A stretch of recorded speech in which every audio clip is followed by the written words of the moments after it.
नमस्ते, तपाईहरु सम्पूर्णमा स्वागत छ मेरो युट्युब च्यानल नेपाली शेयर मार्केटमा। शेयर मार्केट सम्बन्धी विविध जानकारी दिने क्रममा आज पनि म एउटा आइपिओ सम्बन्धी जानकारीमूलक भिडियो लिएर आएको छु।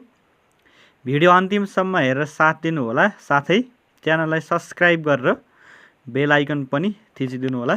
आज म तपाईहरुलाई एउटा हाइड्रो पावर कम्पनी, एकदमै राम्रो रहेको छ हाइड्रो पावर क्षेत्रको कम्पनी, जसले भदौ 9 गतेदेखि सर्वसाधारणमा आइपिओ सार्वजनिक गर्न थालेको छ र यस्तै अर्को हाइड्रो पावर कम्पनी जसले स्थानीय आयोजना प्रभावित क्षेत्रका बासिन्दाहरूको लागि आइपिओ सार्वजनिक गरेको छ आज साउन 32 गतेदेखि।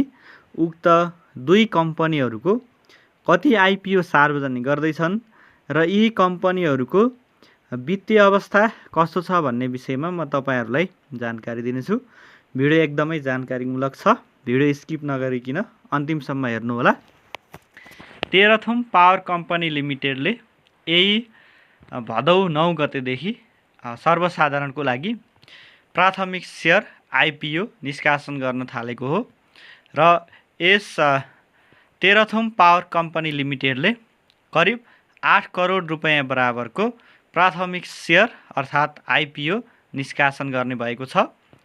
यस अनुसार कम्पनीले प्रति किता 100 अङ्कित मूल्यका 8 लाख किता साधारण शेयर निष्कासन गर्नेछ र यो कम्पनीले धेरै शेयर भने जारी गरेको छैन, जम्मा 8 लाख किता साधारण शेयर निष्कासन गर्ने भएको छ। अब यो 8 लाख किता भनेको 80,000 जनाको लागि मात्र पर्ने भयो। एकजनाको लागि 10 किता बाँडफाँड हुँदा कुल शेयर मध्ये 2% शेयर कर्मचारीहरूका लागि र 5% शेयर सामूहिक लगानी कोषका लागि छुट्याइएको छ र यसरी कर्मचारी र सामूहिक लगानी कोषलाई छुट्याएर बाँकी रहेको 7,44,000 किताका लागि सर्वसाधारणहरूले आवेदन दिन सक्नेछन् र यो शेयरमा सर्वसाधारणले भदौ 9 गतेदेखि 13 गतेसम्म 4 दिनको डेट राखेको छ। यसले आवेदन दिन सकिनेछ र यस अवधिभित्र शेयर बिक्री भएन भने 23 गतेसम्म आवेदन दिने मिति तोकिनेछ। अब आवेदनकर्ता एकदमै धेरै छन्, अब 20 लाख प्लस छन्, जम्मा 7,44,000 किताको लागि। अब आवेदन नपर्ने त कुरै भएन, यो 13 गतेसम्म बन्द हुनेछ। 13 गतेसम्म आवेदन दिन सक्नुहुनेछ तपाईहरुले भदौ 9 गतेदेखि र यसमा मिनिमम 10 कितादेखि अधिकतम 60,000 किता शेयर खरिदका लागि आवेदन दिन सकिनेछ र यो पर्ने भनेको पर्यो भने मात्रै 10 किता हो। पर्नको लागि एकदमै ठुलो भाग्य नै चाहिन्छ जस्तो छ यसमा र हामीले 10 किताको लागि मात्रै आवेदन दिँदा हुने भयो र आइपिओ निष्कासन पूर्व कम्पनीले रेटिङ गराउनु पर्ने हुन्छ र इक्रा नेपालले यसलाई CARE NPIR double B minus rating प्रदान गरेको छ र यो CARE NP double B minus रेटिङले कम्पनीले वित्तीय दायित्व पुरा गर्न सक्ने सम्बन्धमा मध्यम जोखिम रहेको जनाउँछ र यो मध्यम जोखिम अवस्थामा रहेको छ यसको वित्तीय अवस्था र कम्पनीले धितोपत्र निष्कासन तथा बिक्री प्रबन्धकमा एनआइबिएल एस क्यापिटल लिमिटेडलाई नियुक्त गरेको छ र यसको सर्वसाधारणले नेपाल धितोपत्र बोर्डबाट स्वीकृत प्राप्त सम्पूर्ण सियास वा सदस्य बैंक तथा वित्तीय संस्थाहरू तथा आफ्नो मेरो शेयरबाट हामीले यसमा आवेदन दिन सकिने छ। यो त भयो तेह्रथुम पावर कम्पनी लिमिटेडको आइपिओ सम्बन्धी जानकारी, जसको आइपिओ भनेको 7,44,000 आउँदैछ र म तपाईहरुलाई यसले आफ्नो केही वित्तीय अवस्था पनि सार्वजनिक गरेको छ आइपिओ निष्कासनको लागि, त्यो पनि देखाउन गइरहेको छु र यसको प्रति शेयर नेटवर्थ 2076-77 को 84.74 रहेको छ। यो हाइड्रो पावर क्षेत्रको राम्रै हो प्रति शेयर नेटवर्थ भनेको र यसको इपिएस पनि 12.90 छ। अब धेरै हाइड्रो पावर कम्पनीहरूको इपिएस ऋणात्मक छ र यसको प्रति शेयर नेटवर्थ राम्रै रहेको छ र तपाईहरुले यसमा सञ्चित नाफा पनि देख्न सक्नुहुनेछ। र यो त भयो तेह्रथुम पावर कम्पनी लिमिटेडको आइपिओ निष्कासन सम्बन्धी जानकारी। र यस्तै अर्को हाइड्रो पावरले पनि स्थानीय आयोजना प्रभावितको लागि आजदेखि आइपिओ निष्कासन गरेको छ। उक्त कम्पनी हो Buddhabhumi Nepal hydro power company limited. र यो कम्पनीले आयोजना प्रभावित क्षेत्रका बासिन्दाको लागि आइपिओ निष्कासन गरेको हो।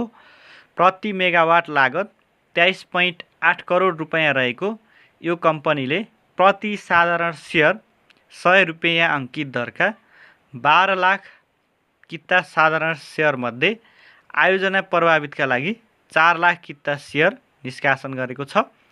र यस कम्पनीले आयोजना प्रभावितलाई वितरण गरिसकेपछि दोस्रो चरणमा 8 लाख किता साधारण शेयर सर्वसाधारणको लागि निष्कासन गर्नेछ।